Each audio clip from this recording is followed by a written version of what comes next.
설날을 며칠 앞둔 어느 날 처갓집에 설날 다음 날 처갓집 모임이 있어서 사위가 장인 어른께 문자로 먼저 문안 인사를 드렸어요. 장인 어르신, 이제 설날이 얼마 남지 않았습니다. 그리고는 문자를 쭉 보내드렸어요. 그런데 설날 다음 날, 설날 전날 아내가 갑자기 화를 내는 거예요. 당신 도대체 우리 아빠한테 뭐라고 문자를 보냈길래 아빠가 당신 빼고 다 오라 그래 얘기하는 거예요. 당신 오지 말래요. 도대체 무슨 짓을 한 거예요? 난리가 났어요. 그래서 남편은 나는 그냥 설날 얼마 안 남았다고 그렇게 문자 보내드리고 문안 인사한 거밖에 없다고 한번 보라고. 그리고는 문자를 보여줬대요. 아내가 딱 읽어봤더니 이런 문자였대요. 장인 어르신, 이제 살 날이 얼마 남지 않았습니다. 설날이 살날이 되고 말았어요. 우리 고유의 명절인 설날은요, 보고 싶었던 떨어졌던 자녀들도 볼 수 있는, 일가 친척들도 만나서 함께 볼 수 있는 좋은 사람들과 함께하는 날이잖아요. 세상에서 가장 큰 힘은 어디서 오는 줄 아세요? 좋은 사람들과 함께할 때 오는 거예요. 세상의 많은 힘들 중에 함께 있는 것만으로도 힘이 되는 경우가 얼마나 많은지 몰라요. 그런데 안타깝게도요, 함께할 때 위로가 되고 함께할 때 소망이 되고 함께할 때 위로가 되는데, 이 시대는 함께함의 기쁨을 몰라요. 잊어버렸어요. 점점 시대가 갈수록 AI 시대라고, 이제는 인공지능 시대로 변했어요. 종업원의 얼굴을 보고 주문을 하는 게 아니라 음식 주문을 해도 자동 주문기에다 대고 그렇게 기계에다 주문을 해요. 이제 운전하는 분도 필요 없어요. 서서히 자동 시스템이 돼서 운전도 자동차 스스로 하게 돼 있어요. 호텔에 가서도 그냥 인공지능이 자동화가 다 되고 말았어요. 시대가 어떻게 이렇게 점점 변했는지, 기계화되고 자동화되다 보니까요, 사람도요 고립화되고 사막화되고 말았어요. 벌써부터 기계가 사람의 일들을 대신해 버렸어요. 그래서 사람이 함께 한다는 게 얼마나 기쁜지, 사람이 나와 함께 있다는 것이 얼마나 좋은지도 잊고 살아요. 오늘 말씀을 통해서 도대체 우리는 함께함의 기쁨이 뭔지, 함께할 때 어떤 힘을 받는지, 어떻게 함께할 때 역사가 나타나는지 주신 말씀을 통해 믿음의 가족들과 함께하고 믿음의 동지들과 함께하고, 그리고 우리 주님과 함께하는 힘을 얻어 살아가는 2020년의 새날들이 되기를 주님의 이름으로 축원합니다. 제일 먼저 서로 협력할 때 우리는 힘이 나더라는 거예요. 함께 외쳐보겠습니다. 시작. 본문 9절도 함께 읽습니다. 9절입니다. 시작.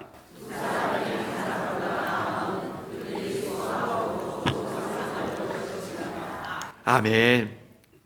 본문 2절 8절에는요 고독한 사람들의 허무함을 말합니다. 아무도 없는 고독한 사람들. 그리고는 오늘 본문 9절에서는 두 사람이 한 사람보다 나은 것은 두 사람이 함께 있으면 힘을 합하고 마음을 모으면 좋은 상을 얻는다, 좋은 일들을 넘치게 된다라고 말해주고 있어요. 우리는 혼자 힘으로는 절대 살 수 없어요. 나 혼자 힘으로는 절대 살 수 없는 사람들이에요. 함께 살아야 기쁨이 있고 함께 살아야 힘이 넘치는 거지요. 우리 속담에도 그런 말 있지요. 백직장도 맞들면 낫다. 그런데 요즘은 그것도 안 통해요. 백직장도 맞들면 번거롭대요. 그냥 나 혼자 하고 싶다는 거지요. 사탄은 우리를 힘 빼게 만들기 위해 홀로 둬요. 외로움을 타게 만들고 혼자 있게 만들어요. 그래서 사탄은 늘 외톨이 신앙인들을 공격해요. 늘 외로움을, 늘 아무도 곁에 없는 사람들, 그 사람들의 그 마음을 공격하더라는 거지요. 이스라엘 백성들이 광야 생활하면서 아말렉인들이 늘 공격을 해왔는데, 아말렉 사람들이 공격한 주 타켓이 누군지 아세요? 무리에서 떨어진 사람들, 어린아이들, 그리고 병자들, 이런 사람들을 주로 타겟으로 노리고 그들을 죽였어요. 혹시 우리는 많이 있지만, 함께 있지만 혼자 외로움을 타고 있지는 않습니까? 무리 안으로 들어오지 못하고 협력의 은혜를 모르고 살아가고 있지는 않습니까? 이 영어권에서 코오퍼레이션이라는 협력이라는 얘기는 가족에서 부부가, 그리고 자녀들과 부모가의 관계 속에서 힘을 모으고 협력한다는 건 대단히 중요한 단어로 쓰이고 있어요. 여러분, 어려울수록 힘을 모으시게 되기를 바랍니다. 우리 주님 말씀하시잖아요. 두세 사람이 내 이름으로 모인 곳에 내가 그들 중에 있느니라. 우리 한 사람 한 사람이 예수 이름으로 모일 때에, 그리고 힘을 모을 때에 거기서 성령의 역사들이 나타날 것을 주님의 이름으로 축원합니다. 나 한 사람은 미약해요. 그런데 그 한 사람이 또 한 사람이 모이기 시작하니까, 합력하다 보니까 놀라운 힘들이, 시너지 효과가 발휘되더라는 거죠. 열왕기하 15장에 보면 이 다윗의 아들인 압살롬이 아버지를 죽이겠다고 반역을 일으켜요. 이름도 잘 지어야 돼요. 압살롬이 뭐예요? 압살롬. 이 압살롬이 아버지를 죽이겠다고 반역을 일으켜서 군대를 동원해서 달려오는데, 그때 다윗이 하나님, 1000만인을 둘러 진쳤나이다. 하나님 앞에 탄원시를 써요. 이제는 자기를 따르는 사람들과 피난길을 가는데요, 다 버렸어요, 다윗을. 누가 정적인지 누가 아군인지도 모를 만큼 혼란의 날들을 보내요. 다윗의 마음이 어땠을까요? 아들 무서워서 도망갑니다. 그냥 도망가는 게 아니에요. 시므이라는 자가 다윗의 일행을 따라오면서 다윗에게 돌을 던집니다. 비루한 자야, 비루한 자야. 저주를 퍼부어요. 칼을 들고 죽이려고 하니까 그만둬라, 그만둬라. 그 돌을 다 맞고서는 눈물 흘리면서 피난길을 올라갑니다. 다윗은 측근들과 함께 요단을 건너가지고 마하나임이라는 곳에 진을 쳤어요. 그 얘기를 듣고는요, 이 압살롬이 자기도 요단강을 건너갔고 길르앗 땅에다 진을 칩니다. 마하나임과 길르앗은 바로 인근이에요. 언제 올지 모르죠. 그런데 문제는 다윗의 일행이 허겁지겁 도망 나오다 보니까 먹을 걸 없어요. 먹을 게 없어요. 양식이 떨어졌습니다. 피곤합니다. 두렵습니다. 음식이 없으니까는 목이 말라 고나워 지칠 때에, 그때 성경에 보니까 소비, 마길, 바르실레, 이 세 사람이요, 다윗과 함께한 백성들을 위해서 침상, 대야, 질그릇, 밀, 보리, 밀가루, 볶은 곡식, 콩, 팥과 볶은 녹두, 꿀과 버터까지, 그리고 양과 치즈까지도 무한 제공해 주는 거예요. 세상에 이런 은혜가 어디 있습니까? 사람들이 그걸 먹었어요. 다윗도 그 꿀과 버터를 먹고는 드디어 정신을 차립니다. 이렇게 쫓겨다니면 안 되겠구나. 군사를 조직했어요. 천부장과 백부장, 가서 맞서 싸워라. 내가 너희들과 함께 가겠다. 그랬더니 백성들이 뭐라 그래요? 임금님은 우리 이 10,000명보다 더 중요하신 분이니까 여기 앉아 계십시오. 우리가 가서 싸우겠습니다. 그래서 요압이 칼을 들고는요, 오히려 지금 이 압살롬을 추격해 갑니다. 백성들과 추격해 가는데 그 소식을 듣고 있는 압살롬이요, 두려우니까 도망가요. 도망가다가 이 머릿결이 얼마나 좋은지 긴 머릿결을 날리고 가다가 이 머릿결이 상수리 나무에 딱 걸렸어요. 말은 지나가 버리고 상수리 나무에 대롱대롱 매달립니다. 그때 요압 장군이 와서 그의 압살롬의 심장을 이제 꿰뚫어서 죽이게 되지요. 그리고 다시 왕권을 차지합니다. 가만히 보세요. 다윗은 혼자 싸운 게 아니었어요. 다윗은 협력하는 사람들이 있었기 때문에 그가 승리할 수 있었음을 믿습니다. 우리도 똑같다는 거지요. 아무도 도와줄 사람, 협력하는 사람이 없다면 우리가 어떻게 이길 수 있겠습니까? 다윗이 사울을 피해서 아둘람 굴로 피해 있을 때도요, 그의 소식을 듣고 400명의 사람이 모여들었어요. 그리고는 그들을 통해서 민족의 근간이 만들어졌잖아요. 우리는 협력해야 힘을 얻어요. 협력할 때, 우리가 협력할 때 마귀는 두려워 떨고 떠날 것을 믿습니다. 협력하면 이기는 거예요. 힘을 모으기만 하면 이기는 거예요. 영상 하나 보여드릴게요. 어미 코끼리가 새끼 코끼리를 낳았는데 그 산후 끝에 피가 나오니까 피 냄새를 맡고는요, 사자들이 벌떼같이 달려듭니다. 이제 저 코끼리 모자는 어떻게 되었는지 함께 보도록 하겠습니다.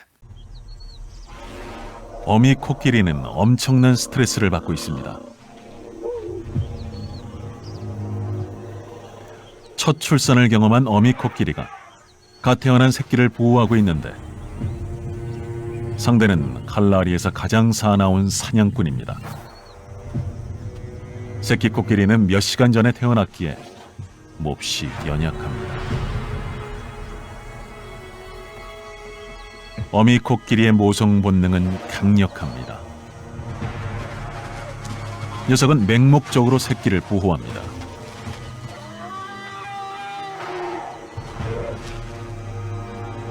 간신히 숫사자를 쫓아보냈지만 더 많은 사자가 나타날 것을 잘 알고 있습니다.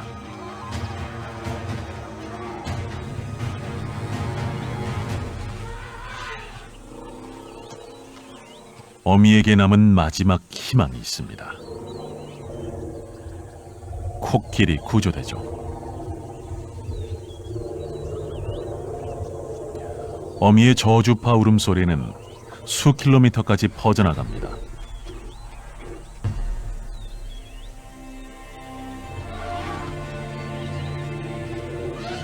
어미와 새끼 코끼리는 완전히 포위됩니다.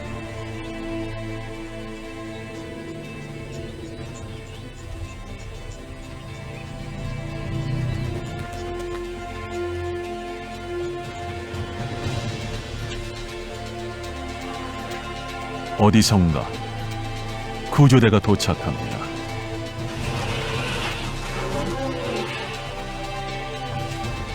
어미 코끼리의 가족이 울음소리를 듣고 달려온 것입니다.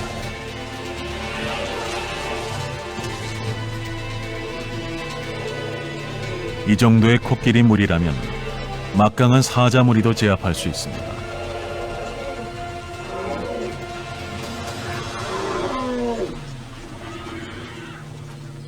이제는 새끼 코끼리를 무리의 일원으로 환영하는 일만 남았습니다. 협력의 힘이 이렇게 강한 거예요. 누군가가 우리에게 달려든다고 해도 우리가 마음을 모아서 함께 기도하고 함께 손붙잡을 때 악한 것들이 왔다가도 떠나가고 올 한해 협력의 은혜로 승리하는 모두가 되기를 주님의 이름으로 축원합니다. 두 번째는요, 뭐니 해도 붙들어줄 때 힘이 난다는 거예요. 함께 읽어보겠습니다. 시작. 본문 10절 말씀도 함께 읽습니다. 10절입니다. 시작.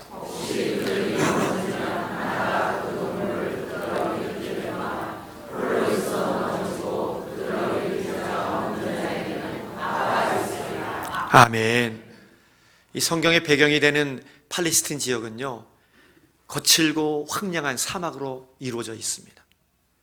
그 사막을 누군가는 여행을 해서 목적지로 가야 되는데, 그런데 홀로 여행하다가 아무도 붙들어줄 사람이 없으면, 아무도 도와줄 사람이 없으면 홀로 쓸쓸히 죽겠다는 거예요. 죽는다는 거예요. 우리 신앙의 여정도 똑같습니다. 신앙생활 하면서 상처받을 때가 있고요, 근심이 있을 때가 있고요, 핍박이 올 때가 있고요, 낙심될 때가 있고요, 회의가 될 때가 많아요. 그럴 때마다 이런 일들이 비일비재한데, 그럴 때마다 누구 하나 나를 붙잡아 줄 사람이 없다면 우리는 쓰러지는 거예요. 일어날 힘이 없는 거지요. 그럴 때 누군가가 내 손을 붙잡아 준다면, 나의 인생을, 내 신앙을 붙잡아 준다면 우리는 일어날 수 있음을 믿으시기 바랍니다. 그게 바로 성령 하나님이에요. 성령께서 내 곁에서 날마다 나와 동행하시면서 위로가 필요할 때는 위로의 손길로 붙잡아 주시고, 힘이 필요할 때는 힘을 공급하여 주시고, 소망이 필요할 때는 소망을, 은혜가 필요할 때는 은혜를 공급하시더라는 거예요. 여러분, 이보다 더 귀한 공급자가 어디 있습니까? 시편 37편 23절 24절에 보니까 이런 말씀이 나와요. 여호와께서 사람의 걸음을 정하시고 그의 길을 기뻐하시나니. 24절 시작.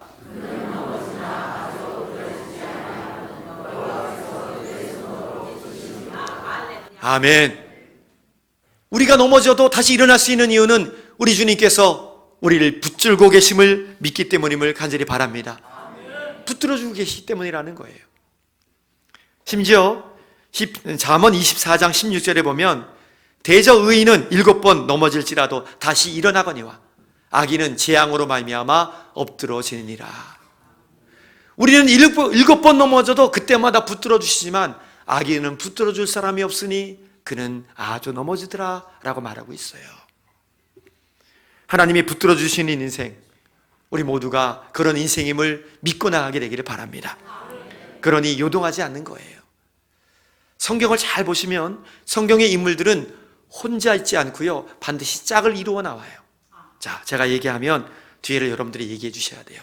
다윗과 바울과 베드로와 요한, 그 다음에 여호수아와 기드온과 300용사, 삼손. 삼손하고 짝하면 안 되죠? 보세요. 삼손은요 없어요. 삼손은 블레셋과 무려 40년 동안 싸웠는데 혼자 싸웠어요. 누구 하나 삼손과 함께 싸운 법이 없어요. 나귀토뼈로 1000명을 죽일 때도요 혼자 싸웠어요. 그가 이방 여인의 유혹에 빠져서 넘어갔을 때도요 아무도 그를 붙잡아주는 사람이 없었어요. 딜릴라의 유혹에 빠져서 서서히 자기의 이 신체적 비밀인 머리털을 미는 걸 힘의 근원이라고 말하면 안 된다는 얘기를 서서히 하려고 할 때도요 누구 하나 붙잡아주는 사람이 없었어요. 그러니 어떻게 됐어요? 딜릴라의 유혹에 빠져서 머리털의 비밀을 말하고 머리털이 밀려서 힘 하나 쓸 수 없게 되고 두 눈이 뽑힌 채 연자맷돌을 돌리는 신세가 되었잖아요. 물론 하나님이 마지막에 힘을 주심으로 인해서 다곤 신전의 기둥을 무너뜨려서 그 자리에 있는 사람들을 다 죽였잖아요. 살아있을 때 죽인 사람보다 죽일 때 죽인 사람이 더 많았다 그랬어요. 삼손을 보면서 저는 너무 안타까웠어요. 누구 하나 붙잡아주는 사람만 있었어도 그 유혹에 빠지지 않았을 텐데, 누구 하나 일으켜주는 사람만 있었어도 유혹에서 나올 수 있었을 텐데, 붙잡아주는 그 한 사람이 없었어요. 이건 우리나라의 현실이기도 합니다. 사회적 이슈가 되고 있는 무연고자의 죽음 이야기를 아시나요? 2018년 통계가 나왔는데요, 무연고자로 사망한 사람들이요 무려 2447명이나 된대요. 작년에는 더 많은 이들이 무연고자로 쓸쓸하게 죽음을 맞이했겠지요. 아무도 관심을 가져주지 않고 아무도 사랑해주지 않는 쓸쓸한 죽음들 말이에요. 그 가운데서 제가 신문을 읽다가 이런 기사를 봤어요. 실로암 교육문화센터가 있는데 거기가 어디냐면 남성 노숙자 재활센터예요. 거기에 입소한 박모 씨의 이야기를 들려드릴게요. 2014년에 이 박모 씨가 30살의 나이에 교통사고를 당했는데 다리뼈가 으스러지면서 그 수술비만 해도 너무 많이 들어서 돈도 다 탕진하고 몸도 탕진하면서 몸도 망가지면서 그냥 노숙자로 전락해버렸어요. 먹고 살기에 막막하니까 그 연필 깎는 카타칼을 들고는요 편의점에 들어갔어요. 그리고는 돈 내놔! 그 한마디 외쳤습니다. 편의점 알바를 하던 이 청년 자매가 그 얘기를 듣고는요 무서워서 주저앉아 엉엉 우는 거예요. 그러니까 이분이 카타칼을 던지고는요 이 사람을 위로해 주는 거예요. 알바생을 빨리 경찰에 신고하라고. 그리고는 경찰에게 현행범으로 잡혔습니다. 왜 이랬냐 그랬더니요, 먹고 살기 막막하니까 교도소 들어가면 교도소는 먹여주지 않겠냐고, 재워주지 않겠냐고, 나를 교도소로 보내달라고. 그래서 그 경찰관이 실로암 재활센터에다가 이 청년을 보내준 거예요. 그래서 거기서 입소해가지고 거기서 신앙 교육을 받아요. 신앙을 받아요. 그리고 예수님을 만나고 거기서 먹고 자다 보니까는 수술 후유증도 회복이 되고 가까운데 그저 근로할 수 있는, 일할 수 있는 데로 보내주니까 거기서 열심히 일했어요. 세상에 열심히 일하니까요 정규직이 아니라 비정규직이었는데 1년 만에 정규직으로 들어가요. 그리고는 2년 만에 성실함으로 기술을 연마했더니요 화성에 있는 어느 공장의 공장 관리자로 승진해 갖고 갑니다. 그리고는 이제 그 센터를 퇴소하지요. 2015년 어느 날 이 박모 씨가요, 100만 원의 현찰을 들고는요, 자기가 범행을 저질렀던 그 편의점 주인을 만나러 갑니다. 가서 주인에게 100만 원 주면서 내가 1년 전에 여기서 끔찍한 범행을 저질러서 그렇게 내가 피해를 준 자라고 용서해달라고. 그리고는 100만 원을 주고는요, 삭삭 비는 거예요. 이 주인이 그 얘기를 듣고는요, 눈물을 흘리면서 아니라고, 잘 살아주셔서 감사하다고, 이 100만 원 가져가시라고, 좋은 소식 전해달라고. 그리고는 온 거예요. 이분은 때만 되면은 그 재활센터에 가서 감사하다고 늘 인사를 한대요. 이 실로암 문화재활센터가 어디냐면 이 동강교회라고 부천 동강교회가 지원하고 거기서 세운 그런 지역 센터예요. 그러니까 이 박모 씨가 늘 하는 말이, 내가 아무도 나를 붙잡아주는 사람이 없을 때에 교회가 나를 붙잡아줬다고, 믿음이 나를 붙잡아줬다고, 난 그 평생 잊지 못하겠다고, 그리고는 감사를 늘 표현한다는 거 아니겠습니까? 저는 저 이야기를 들으면서 마음에 참 든든했어요. 참 다행이구나. 아무도 붙잡아줄 수 없을 때에 우리 교회라도 붙잡아줬으면 좋겠어요. 아무도 붙잡아주지 않는다고 해도 여러분들이 제발 그 손을 붙잡아주는 믿음의 종들이 되기를 바랍니다. 우리 주님이 우리를 붙잡아주시듯 우리도 그렇게 방황하는 사람들, 넘어져 있는 사람들, 죽어 있는 사람들을 붙잡아줌으로 말미암아 그들에게 살 소망이 되고 힘이 되어주는 모두가 되기를 주님의 이름으로 축원합니다. 끝으로 우리는 뭐니 뭐니 해도요, 함께할 때 힘이 납니다. 함께 읽어볼까요? 시작. 11절과 12절도 있습니다. 시작.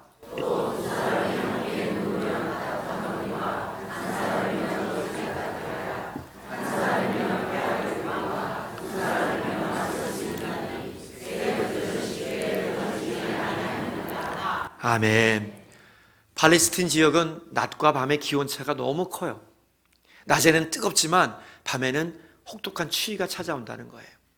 그래서 여행자는 혼자 여행하지 않고 반드시 둘 이상이 여행을 해서 추운 겨울에, 추운 밤에는 다 서로 붙어서 잔대요. 그래야 온기가 전해지고 따뜻할 수 있기 때문에 그런 거지요. 여러분, 우리가 인생을 살면서 두려운 이유가 뭔지 아세요? 혼자라고 느껴지면 두려워요. 우리가 고통을 견딜 수 없는 이유는 뭔지 아세요? 나 혼자 그 고통을 겪고 있다는 사실 때문에 그 고통이 더 무거워지고 중해지는 거예요. 기억하세요. 여럿이 함께 받는 고통은요, 고통이 줄여져요. 우리 함께 받는 벌은요, 벌이 아니라 놀이로 전락해요. 이걸 기억했으면 좋겠어요. 그러니 혼자 무엇을 한다고 여기지 마시고 날마다 함께 하셔야 돼요. 어려운 날들도 능히 뛰어넘을 수 있음을 믿으시기 바랍니다. 뭐니 뭐니 해도 함께 할 때 힘이 돼요. 어떤 분들은요, 아무것도 하지 않아도 내 옆에 있는 것만으로도, 존재 자체만으로도 힘이 되는 사람이 있어요. 아무 얘기하지 않아도, 나를 도와주지 않고 그냥 옆에만 있어줘도 힘이 나는 사람들이 있단 말이에요. 저도 여러분도 꼭 그런 사람 되기를 주님 이름으로 축원합니다. 혹시나 그런 사람 없어서 혼자 삶의 무거운 짐을 지고 가십니까? 임마누엘 우리 주님이 우리와 날마다 동행하고 계심을 믿게 되기를 바랍니다. 사람은 나를 떠났어도, 나를 버렸어도, 아무도 없어도 우리 하나님 나와 함께 하시잖아요. 여전히 내 손 붙잡아 주시고 내 곁에도 동행하시잖아요.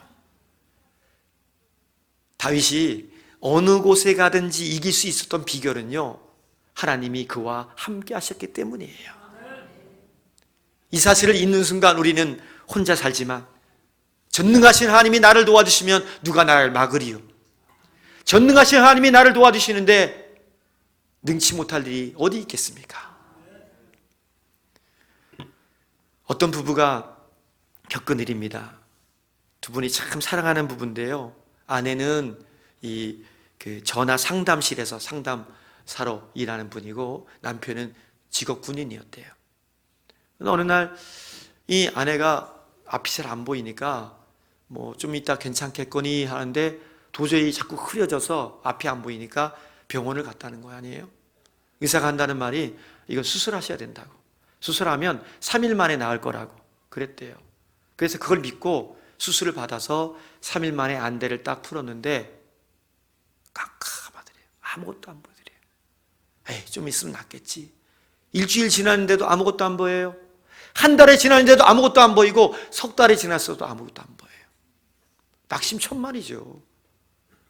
그래서 결국은 퇴원을 했어요. 그렇게 몇 달을 지내다가 아내가 한마디 하더래요. 여보, 나 출근하고 싶어. 나 직장 갈래. 남편이 그 얘기를 듣고는 소망이 생긴 거예요. 그렇구나. 인생의 끈을 놓지 않았구나. 살 소망이 있구나. 됐다. 그리고는 내가 그러면 당신 갈 때까지 내가 이 차로 바래다 줄 테니까. 그랬더니 아니래요. 버스를 타고 가겠다는 거예요. 자기 혼자 가겠다는 거예요. 그래서 6개월 동안 남편이 옆에서 늘 지켜줬어요. 내릴 때도 올라갈 때도. 그래서 이제는 앞이 안 보이지만 기사 바로 뒷자리에 앉아서 그렇게 버스를 타고 늘 갈 수 있게 되었어요. 여보, 나 이제 혼자 갈 수 있으니까 오지 마세요. 알았다고. 그리고는 그렇게 매일같이 출근을 하셨대요. 그런데 어느 날 버스 기사가 이제 그분이 내리려고 하는데 아주머니, 왜요? 아주머니 참 행복한 분이네요. 그러더래요. 그래서 아니, 앞도 안 보이는데 뭐가 그렇게 행복합니까? 그랬더니 아주머니는 안 보이시지만 남편분이요, 늘 남편분이 옆에서 그 버스 내릴 때도 그 다음에 그 회사 갈 때도 항상 옆에 따라다니시는 거 안 보이시죠? 남편분이 그런 분이에요. 알고 봤더니 6개월이 지났어도요, 남편이 버스 탈 때 내릴 때 늘 옆에서 그걸 묵묵하게 지켜봤대요. 함께 해줬다는 거예요. 이보다 더 행복한 사람이 어디 있어요? 비록 시력은 잃었지만 부부관계는 더 뜨거워진 거예요. 늘 내 옆에 내 남편이 있는 것처럼 우리 주님이 나와 함께 한다는 사실을 깨닫고 경험한 거예요. 아무도 주변에 없습니까? 그래서 외로우십니까? 그래서 막막하십니까? 전능하신 하나님이 우리와 함께 하시잖아요. 그 하나님 우리를 떠나지도 않고 우리를 버리지도 않고 우리와 날마다 동행하시잖아요. 그 하나님과 함께 힘 얻어서 2020년을 믿음으로 달려가는 종들 되기를 간절히 바랍니다. 사랑하는 교회 여러분, 우리 매주마다 어떻게 하면 힘을 얻을 수 있는지, 우리의 힘의 원천이 어디 있는지를 배우고 있잖아요. 오늘은 함께함의 힘이었어요. 어떤 분들이 실험을 했대잖아요. 사람이 극한의 상황 속에서 얼마나 버틸 수 있는지. 한 사람은 이 물에다가 얼음을 잔뜩 놓고는요, 거기서 얼마나 버티는지, 한 사람은 똑같은 상황 속에서도 얼마나 버티는지를 실험해 봤는데, 한 사람은 주변에 친구들이 박수를 쳐주고 손 붙잡아 줬대요. 이 사람은 혼자 얼음물에 있었대요. 누가 더 오래 있었을까요?